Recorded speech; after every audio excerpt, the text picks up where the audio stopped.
जल तत्व का असंतुलन, भावनात्मक बाढ़ या सूखा। समाधान जानिए। क्या आप जल्दी भावुक हो जाते हैं? क्या आपको अपने मन के उतार चढ़ाव समझ नहीं आते? या क्या आपने कभी महसूस किया है कि आप अपने भीतर से कितने खाली हैं, कितने सूखे हैं और कितने अलग थलग हैं? अगर हाँ, तो ये संकेत हो सकता है कि आपके भीतर जल तत्व में असंतुलन है।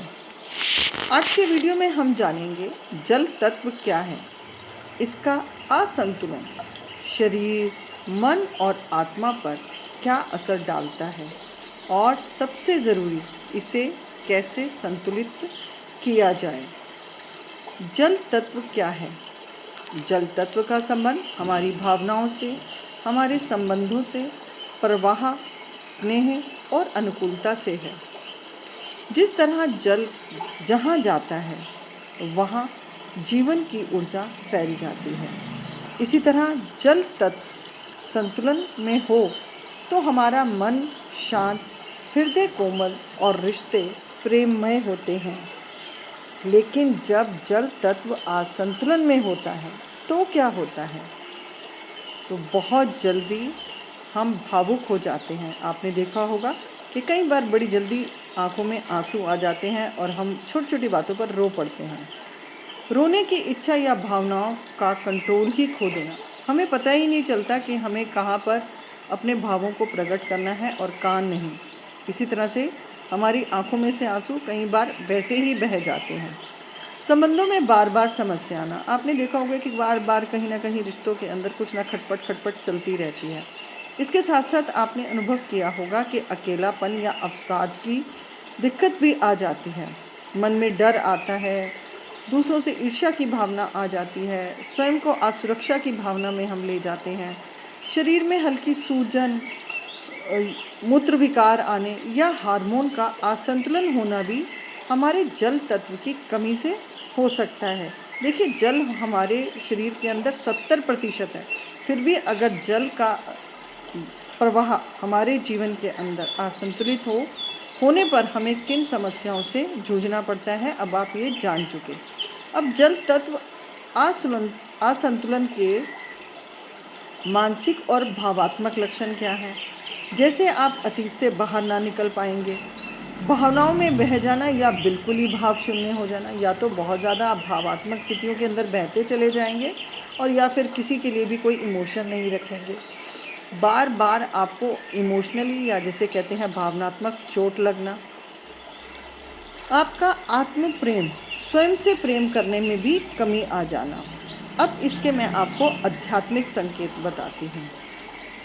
ध्यान में पानी दिखना या डूबने का अनुभव होना, रिश्तों में कार्मिक पैटर्न्स होना, हृदय का ब्लॉक हो जाना। यानी कि हमारा हृदय चक्र जब ब्लॉक हो जाता है तो भी हमें यही समस्या आती है।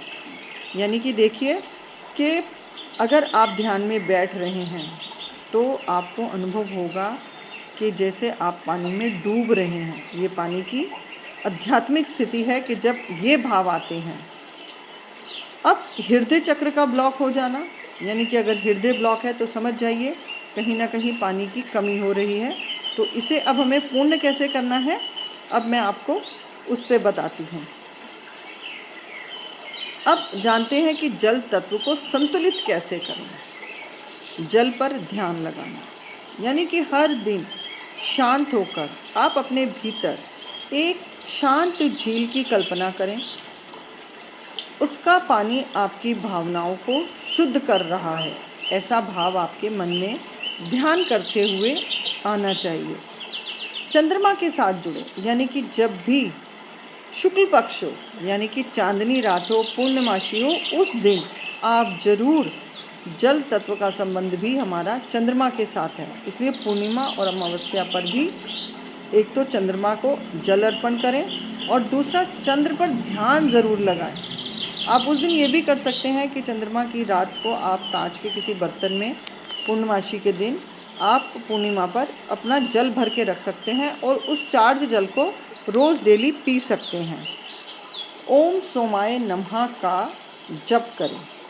यह मंत्र चंद्र तत्व को और जल तत्व को शांति देता है। जल से उपचार। अब रोज़ सुबह सूर्य को जल चढ़ाएं, सादे पानी या गुलाब जल की पत्तियां डालकर। वैसे कोशिश यही करें कि आप गुलाब जल की ही पत्तियां डालें, क्योंकि तुलसी जी पूजनीय होती हैं, तो तुलसी जी को ना डालकर आप गुलाब की पत्तियों का सेवन करें। हाँ, तुलसी के पत्तियों का उपयोग पीने के पानी में आप ज़रूर करें। कम से कम 8 से 10 गिलास स्वच्छ जल प्रतिदिन पीने का प्रयास करें। यदि आप ऐसा करते हैं तो आप देखेंगे कि आपकी एक तो चेहरे की चमक बदलेगी, चेहरे पे रौनक आएगी, मन शांत रहेगा, भावनाएं जो बार बार उथल पुथल में जाती हैं वो भी एक स्थिर हो जाएंगी। अब इसके बाद हमें क्या करना है? अब याद रखना है कि जैसे पानी रुक कर सड़ जाता है, याद रखिए कि जैसे पानी अगर कहीं रुका हुआ होता है तो उस पर काई, धूल, मिट्टी, गंदगी जमना शुरू हो जाता है, वैसे ही हमारी भावनाएं अगर ना बह पाएँ तो जीवन ठहर सा जाता है। जल तत्व का हमें भावनात्मक रूप से स्वस्थ बनाना बहुत ज़रूरी है। जहाँ भावना है, जीवन की गहराई भी वहीं पर है। इसलिए जल तत्व का संतुलन हमें भावनात्मक रूप से भी स्वस्थ बनाता है। अगर आपको ये वीडियो उपयोगी लगा हो तो इसे ज़रूर लाइक करें और कमेंट में बताएं कि इससे आपने क्या सीखा।